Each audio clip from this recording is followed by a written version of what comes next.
Muy buenos días, queridos amigos. Yo soy la doctora Bianca Zambrana. Soy odontóloga, ortodoncista y odontopediatra. El día de hoy quiero hablarles acerca del bruxismo infantil.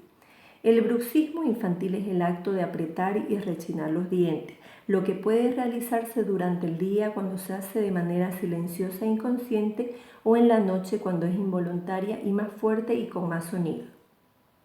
El bruxismo infantil. Entre las causas que lo producen tenemos los trastornos emocionales, las deficiencias nutricionales, los desajustes de la oclusión, las malformaciones maxilofaciales y una incorrecta postura al dormir. El tratamiento del bruxismo infantil en la actualidad puede corregirse con férulas de descarga que se colocan generalmente en la arcada superior y que, además de evitar que los dientes de ambas arcadas entren en contacto, generan una dispersión de las fuerzas y la relajación de los músculos que intervienen en el mecanismo por el que rechinan los dientes.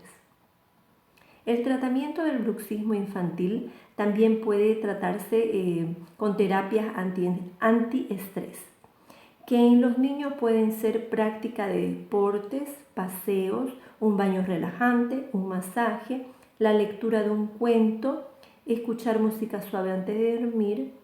En relación a esto, hay que procurar que los niños no se vayan tristes ni enfadados a la cama, ni que tampoco vean que nosotros estamos tristes o enfadados con ellos.